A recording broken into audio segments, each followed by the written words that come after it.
Cek cek, halo. Abi kedengaran suara kakak nggak? Abi Abi.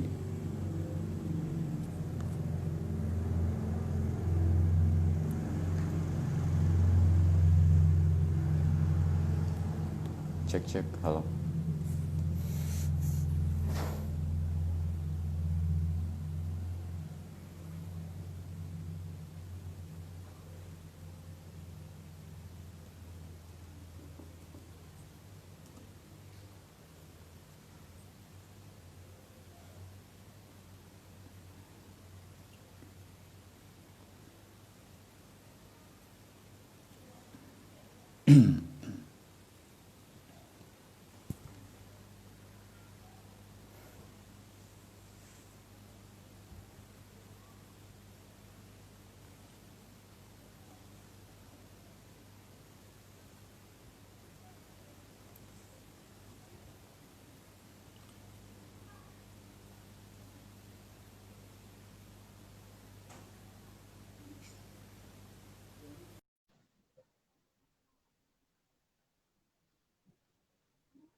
Fahri, halo. Agak nge-lag ya. Halo, assalamualaikum.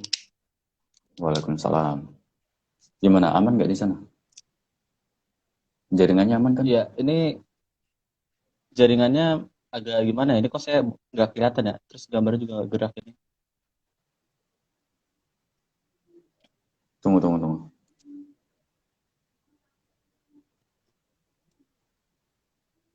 Di gambarmu keluar nggak? Ya, ini tapi kedengaran kan suara saya kan ya? Kedengeran sih, suaranya kedengeran. Oh iya, ini agak Bentar. macet, maksudnya masih jaringannya.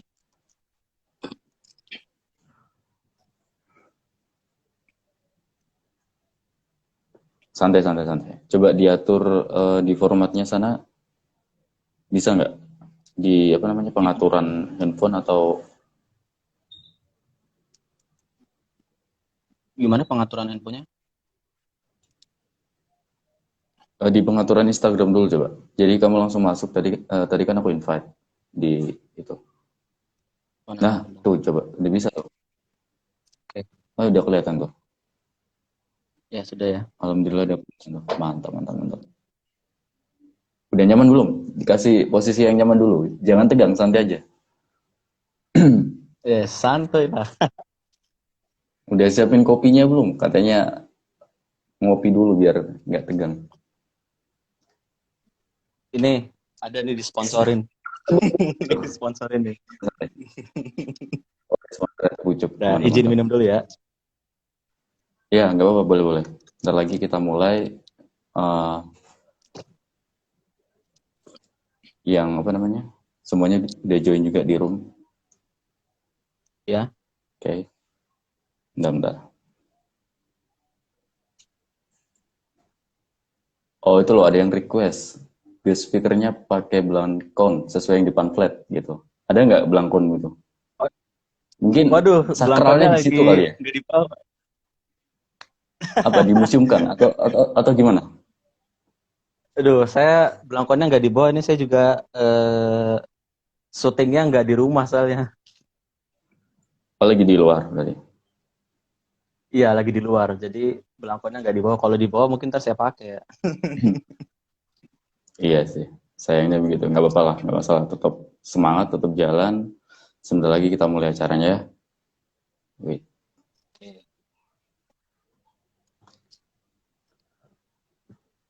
Oke, udah siap? Udah ready? Ready belum? Oke, Udah ya? ya. Oke. 5, 4, 3, 2, 1. Assalamualaikum warahmatullahi wabarakatuh. Sobat Mana. Selamat malam dan selamat datang Kuy Bisik Bincang Asik. Bersama saya Asra yang akan menemani kalian selama 30 menit ke depan dengan sajian informasi, motivasi, dan juga inspirasi. Tentunya hanya di Makna Podcast, where education meets entertainment. Nah, tentunya dalam kali ini di episode yang pertama, perdana, saya tidak sendirian. Bersama sahabat jauh saya tentunya. Sudah berapa lama ya kita nggak ketemu? Dari bulan Januari ya? Nah, sebenarnya dibilang udah lama sih, kayaknya iya sih bener ya Baru dari beberapa Januari ya bulan. terakhir ya waktu itu. Ya berapa bulan lah. Kan waktu itu di mana tuh warung apa sih lupa saya. Siap, siap. Nah, belum berkenalan nih, Ri. Ya, belum apa namanya, belum tahu. Saya kenalin dulu sahabat saya ini dari Jakarta ya, namanya Muhammad Fakhri Baharsyah. Benar? Nah, Betul nggak namanya? iya betul. Baharsyah ya. Oh bener. Ya. Menarik ya, aku ajak kamu di episode perdana ini karena apa ya? Melihat dari yang namanya kita juga berteman tidak hanya apa ya ketemu, tapi kita juga bisa bersilaturahmi melalui sosial media gitu kan. Nah, ada sesuatu yang membuat saya tertarik untuk mengajak Fakhri di episode perdana ini, yaitu mengenai apa ya, postingan dirimu itu, postingan dirimu tentang Oh ya. kereta api, kayak gitu kan, tentang kereta api dan itu apa ya, mengambil angelnya itu juga menarik sih. Ada video, ada foto gitu kan. Bahkan banyak sekali stasiun-stasiun yang sudah Fakhri apa ya, sudah Fakhri kunjungi gitu ya, bener nggak seperti itu? Iya, iya beberapa stasiun sih yang udah dikunjungi. Mantap. Seperti Kalau nggak salah nih, stasiun yang terakhir itu ada di Semarang nggak ya? Semarang nggak sih? Yang waktu kamu dam kalau nggak salah. kalau untuk dam itu saya di Ngawi, di Jawa Timur. Oh di Ngawi, yang ada lagunya itu ya? Apa namanya? Kartonyono. Nah, iya itu Kartonyono. Ya, itu ya. Berjanji. Iya, Mantap, mantap, mantap. kartonya Nah itu gimana sih, Ri? Kartonyono. Awal dirimu itu bisa menyukai apa ini? Ini termasuk hobi atau apa ya? Bakat terpendam gitu yang ada di dalam dirimu gitu? Atau emang bener-bener suka Hmm, tentang perkereta apian seperti itu? sebenarnya kalau saya sih emang dari kecil itu emang sudah suka dengan kereta ya. Dari zamannya SD itu emang suka kalau pulang kampung tuh atau mudik itu selalu pakai kereta. Ya karena rutin gitu, jadi ya seperti pepatah Jawa gitu kan, Witing Tresno Jalaran Soko Kulino gitu. Mantap, Cinta mantap, mantap. datang Witing Tresno, dari Jalanan kebiasaan. Sukolilo. Iya ya. Terus gimana lagi tuh? Ya terus akhirnya ketika saya sudah masuk beranjak SMP itu sudah mulai tumbuh. Awalnya sih kalau waktu SD sih masih kayak hanya sekedar kayak menikmati gitu kan. Kalau SMP itu saya udah mulai tumbuh, jadi kayak lebih fanatis gitu, kayak fanatik gitu. Terus di SMA itu juga SMA itu malah justru saya lebih kayak baca-baca terkait tentang kereta tuh. Sama pas kuliah itu juga masih meneruskan. Makanya saya juga ada sedikit ketertarikan gitu tentang apalagi sejarah di Indonesia ini kereta api itu sangat luar biasa menarik gitu. Makanya saya sangat senang untuk membahasnya. Berarti dari apa ya? Dari sejak sekolah dasar ya, ada bakat tentang suka kereta. Ini suka kereta atau masinis ya namanya yang mengendarai kereta itu ya? Yang apa namanya? eh ya, masinis bener nggak? Kalau yang mengendari kereta ya masinis. Jadi suka keretanya atau cita-cita pengen jadi masinis di kamu itu? Kalau di diri saya tuh sebenarnya lebih suka dengan keretanya dan segala hal yang berhubungan dengan kereta tuh saya suka.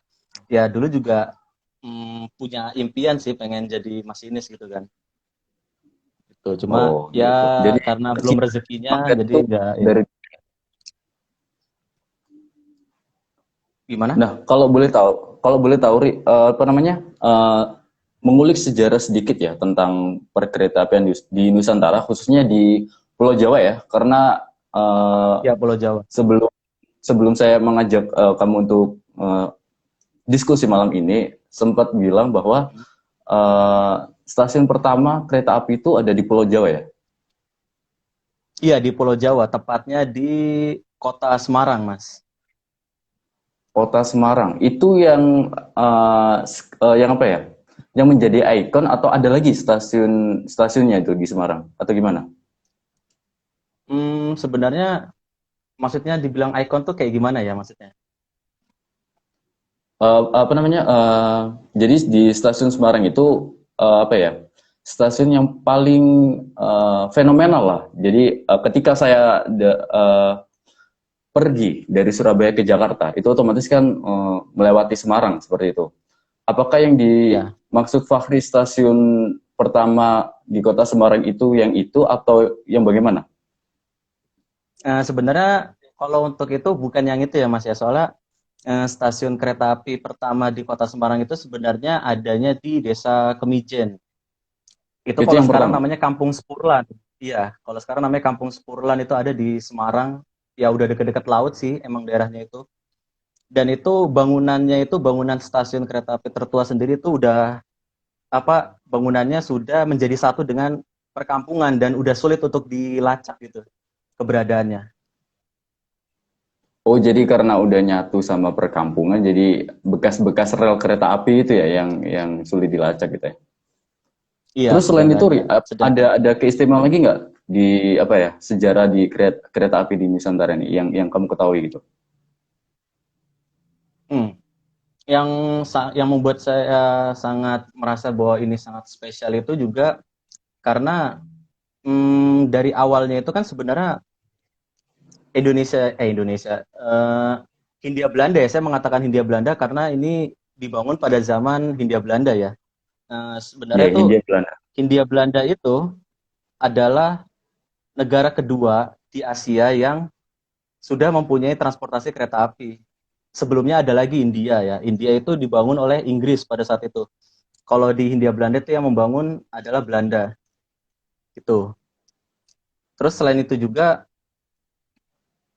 dibangunnya eh, perkeretaapian di Nusantara ini juga itu awalnya kan ingin setelah setelah sistem kultur stelsel, tahu kan Mas kultur stelsel itu? Iya, Coulter Stelsel. Ya, kultur stelsel itu dia sistem tanam paksa lah kalau bahasa Indonesianya, maksudnya yang kita pahami di sejarah Indonesia gitu kan. Itu Ya, pasca sejarah peradaban kebijakan kultur Indonesia. stelsel itu, hmm, pasca kultur Hmm. stelsel itu eh, untuk komoditas-komoditas seperti gula dan rempah-rempah lain di Pulau Jawa itu tidak lagi dikhususkan untuk memenuhi kebutuhan negeri Belanda saja, melainkan juga untuk kebutuhan internasional gitu kan. Nah, oleh sebab itu kemudian tercetuslah ide dari para petinggi-petinggi Belanda ini untuk menciptakan sebuah moda transportasi yang efisien, cepat, dan murah gitu kan. Karena kalau menggunakan kuda seperti yang sudah ada itu akan memakan waktu yang sangat lama, bahkan waktu itu di zaman itu tahun 1840-an itu kuda itu perjalanan dari Forsten Landen itu Kasunanan Surakarta sama Jogja ya, sampai ke Semarang, Mantap. sampai Wah, pelabuhan Semarang itu ya, mantap, mantap, mantap. itu Lanjut, lanjut. ditempuh dalam waktu seminggu, sangat lama gitu kan waktu tempuhnya kan. Ya, Nah, pasti dari butuh situ waktu ya. akhirnya butuh waktu yang sangat lama. Nah, dari situ itu awal dicetuskannya gitu, Mas. Itu sangat menarik sih kalau menurut saya gitu kan. Terus juga eh, dari pihak pemerintah kerajaan Belandanya sendiri juga nggak langsung menyetujui hal itu. Di riset dulu, risetnya itu cukup panjang ya, bertahun-tahun di riset.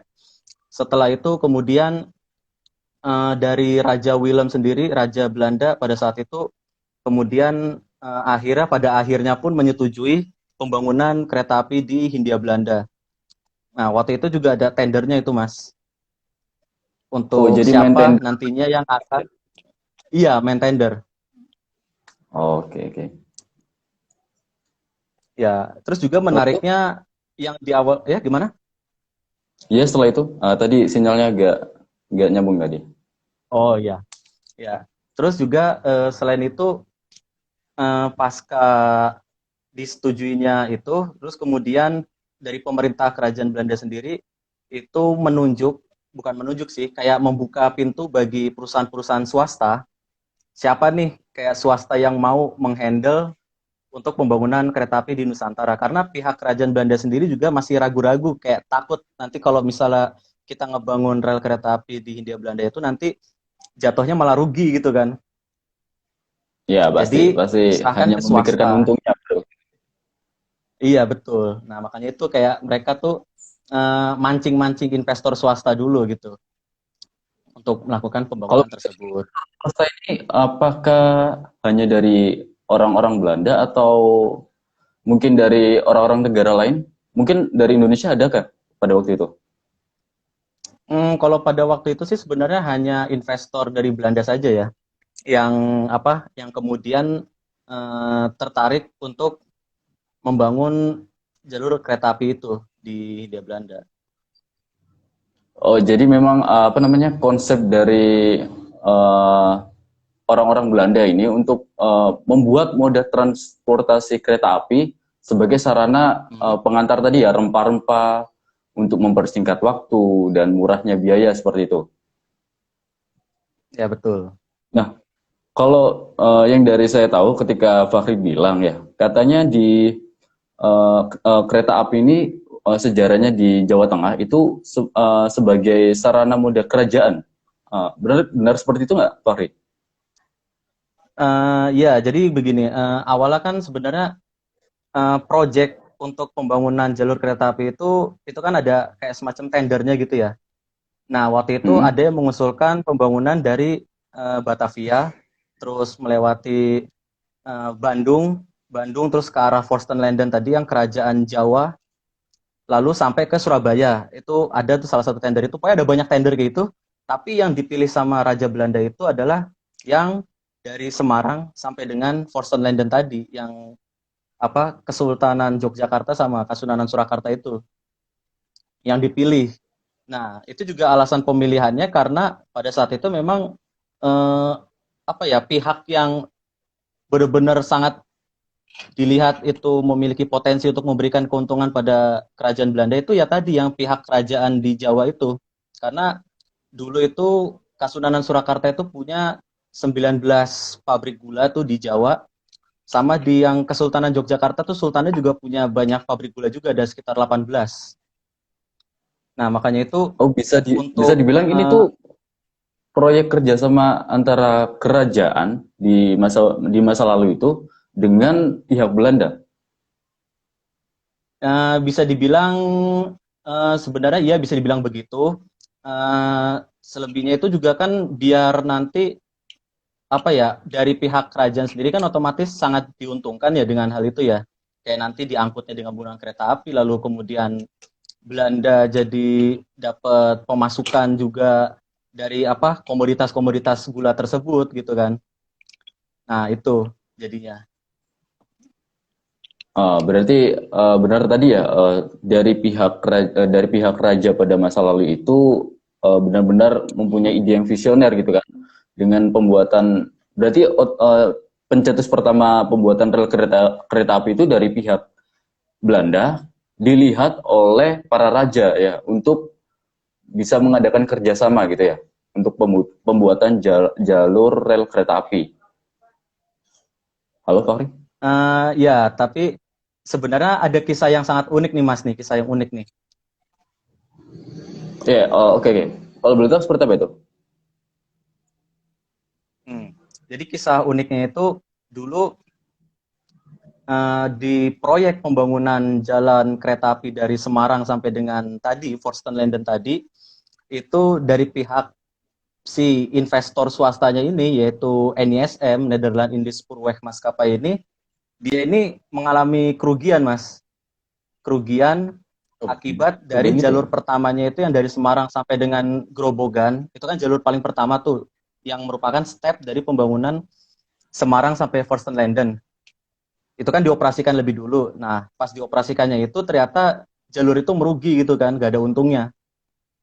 Lalu bahkan pihak NISM sendiri itu kayak dari si pemegang saham-sahamnya yang ada di Belanda itu, mereka sudah mengatakan, wah kita udah nggak bisa membiayai lagi nih, udah kehabisan dana gitu kan. Nah lalu akhirnya ada inisiatif dari pihak kerajaan Belanda yang mengusulkan, ini kalian minta proposal aja nih sama pihak kerajaan yang ada di Jawa gitu kan. Nah, akhirnya si NISM ini mengajukan proposal permintaan dana ke Kasunanan Surakarta waktu itu. Oh, jadi solusinya apa namanya? tadi tentang proposal tadi untuk pendanaan itu juga melalui proses seperti itu ya tahapannya ya. Nah, kalau misalkan ini ya, Ri, ya, Iya, aku mau tarik kesimpulan dari penjelasan kamu tadi tentang sejarah kereta api di Nusantara, pembuatannya seperti itu. Nah, memang pada saat itu ceritanya nggak jauh beda tentang sejarah perkereta apian pertama kali di dunia. Tahu penciptanya siapa? hmm, kalau untuk sejarah perkereta apian di dunia sih saya tidak terlalu memahami ya sejarah awal itu seperti apa gitu kan kalau untuk kereta api dunia gitu. Nah, kalau aku boleh cerita sedikit ya. Jadi yang aku ketahui itu, jadi prosesnya sama sebagai apa ya sarana untuk mempermudah para pedagang atau para pekerja lainnya dalam apa menyingkat waktu untuk mengantarkan gitu ya, untuk mengantarkan apapun baik makanan, baik orang-orang gitu seperti itu. Nah, pada waktu itu namanya itu George Stephenson. Jadi George Stephenson itu lahir pada tahun 1781. Nah, George Stephenson itu apa namanya? Pada waktu itu bapaknya itu ayahnya kerja di perkereta apian itu sebagai apa namanya? Dulu kan kereta api pakai uap ya, pakai bahan bakar Iya, pakai uap gitu uap. ya, kereta uap ya, pakai uap itu kan. Nah, Ya makanya betul. pada saat itu George Stephenson ini berpikir gitu untuk mempermudah gitu ya. Pada waktu itu pengantaran barang tambang itu menggunakan kereta, menggunakan daya apa ya? Kekuatan dari kuda seperti itu. Jadi George Stephenson tuh berpikir kalau terus-terus pakai tenaga hewan itu kayaknya nggak efisien dan apa namanya kasihan juga dari hewannya gitu kan. Jadi dia punya rasa peri kehewanan seperti itulah. Nah pada saat itu Iya. ketika dia berpikir itu dia sering untuk membaca tentang mesin gitu. Jadi membuat inovasi bagaimana kereta api ini pada suatu saat nanti eh, menggunakan teknologi mesin seperti itu. Nah, pada tahun 1825 dia diangkat menjadi insinyur kereta api pembuatan jalan rel dari Stockton sampai Darlington. Itu di daerah Inggris, jauh beda. Nah, ketika pembuatan itu pada tahun 1825 dia sukses. Nah, pada akhirnya di Inggris itu George Stephenson uh, membuat proyeknya lagi, membangun kereta api dari Liverpool ke Manchester seperti itu. 1826. Setelah 1825 dia menekan kontrak untuk pembuatan yang pertama, dia membuat lagi di 1826 jalur Liverpool dan Manchester seperti itu. Nah, uh, ketika sudah pembuatan itu, peresmiannya dibuka pada tahun 1830. Jadi kurang lebih kalau saya melihat halo Fahri, masih jelas suara saya? Gimana gimana? Aduh, maaf ini suaranya tadi dari tadi ini sih terpatah-patah. Ya. Oh, jadi Ya. maksudnya yang tadi itu Ada suara-suara itu, kresek gitu. Masih dengar suara saya dengan jelas nggak?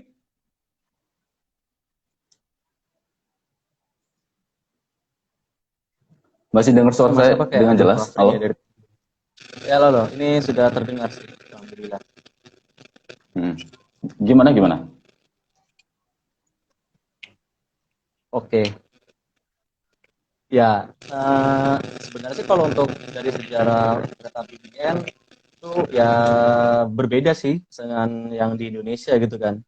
Kalau yang saya tahu juga kalau di sejarah perkereta apian dunia itu awalnya memang kereta kuda yang waktu itu Kereta ya, mulai dengan tenaga. dicoba untuk kereta kudanya itu ditarik banyak kereta gitu, kayak bergandeng gitu, kayak kereta api mirip.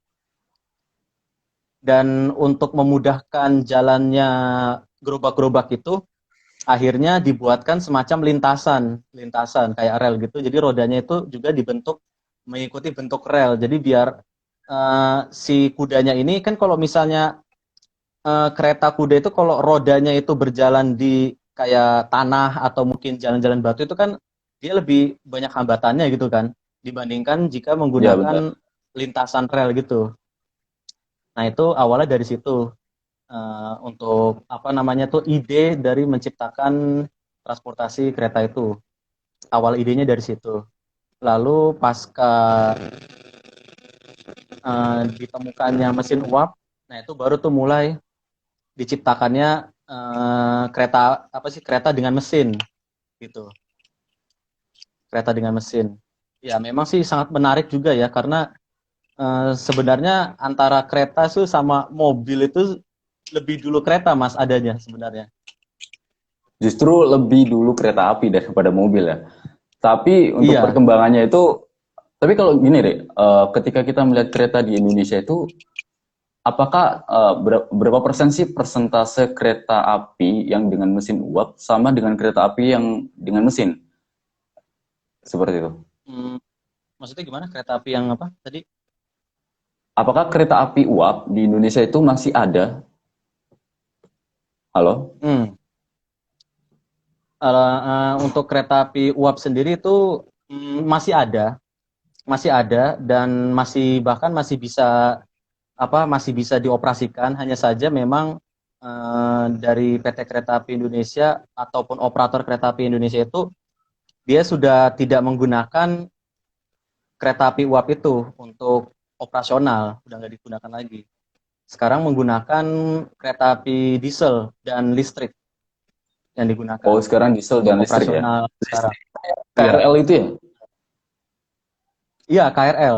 Sama kalau yang diesel itu sebenarnya nggak pure diesel, tapi dia diesel elektrik. Yang Oh, itu. diesel elektrik. Beda lagi itu ya Iya, untuk oke, oke. Jadi luar biasa sih pemahaman dari seorang Muhammad Fakhri Bahsyah tentang perkereta apian gitu. Saya kira itu kuliahmu, ini kamu fakultas teknik ya? iya saya Fakultas Teknik. Makanya itu saya kira itu apa namanya ketika kamu mengupdate tentang perkereta apian itu sebagai tes penelitian atau skripsi gitu ya tentang mesin kereta api atau bagaimana. Mungkin apakah skripsimu juga melihat dari perkereta apian ini atau bagaimana, Pak Frik?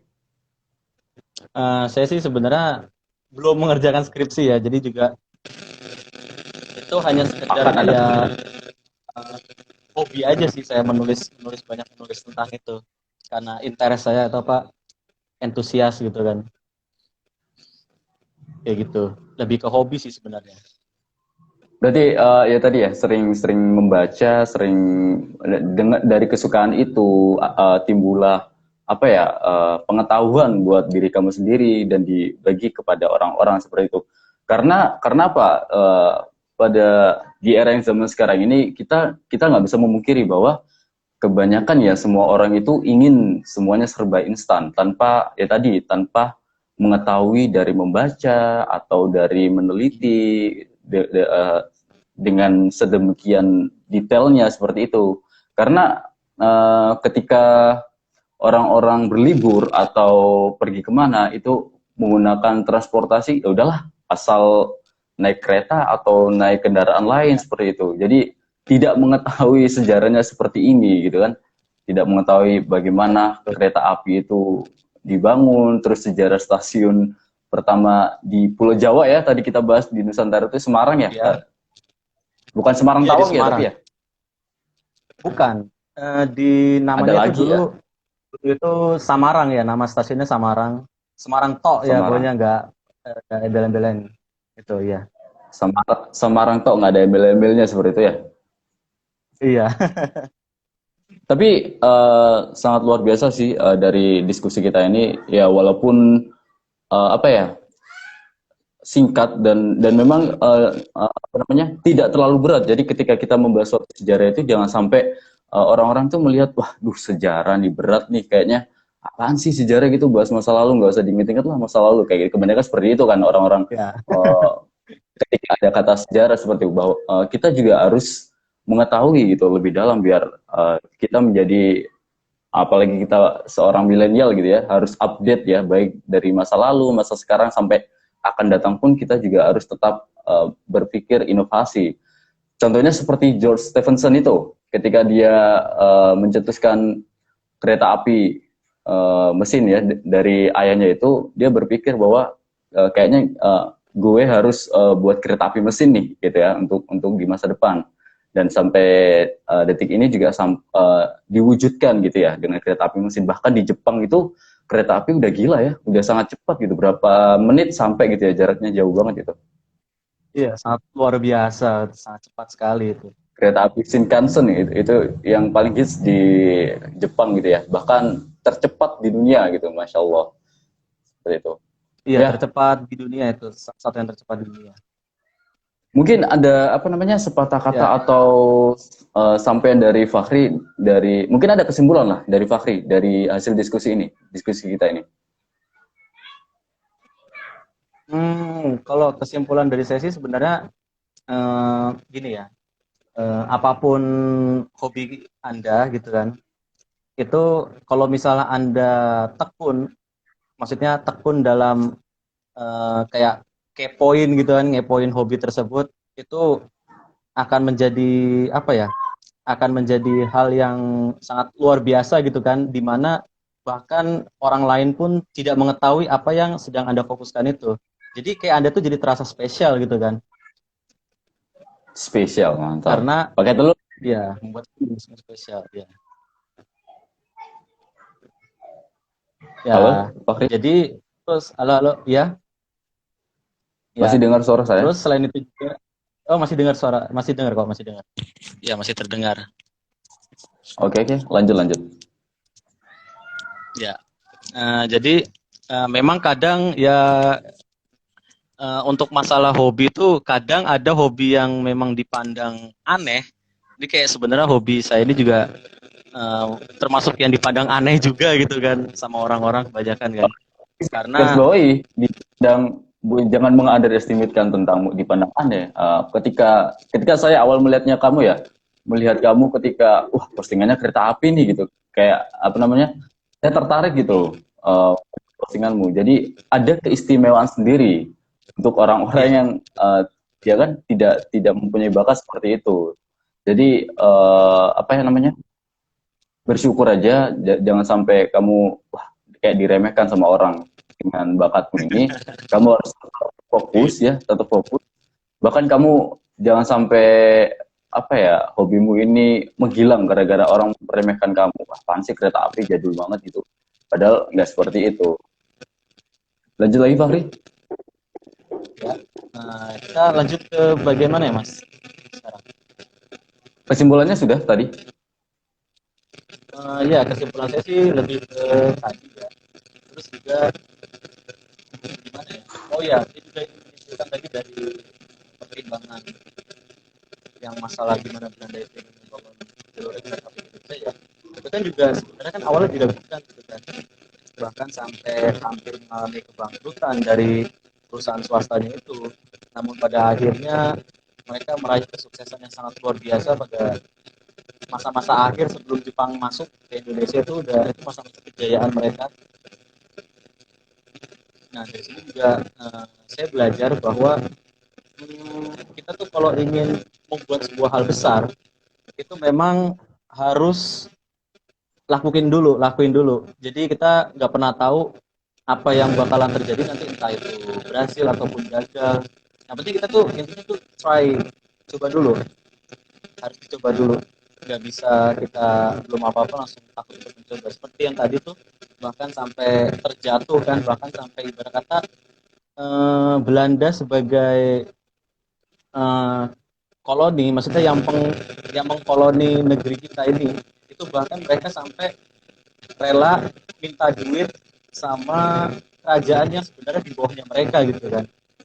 Itu pun mereka lakukan ya demi itu, demi mensukseskan apa namanya transportasi kereta api itu sendiri, bahkan hingga mendapatkan kejayaannya itu pada akhir-akhir mereka di negeri kita gitu.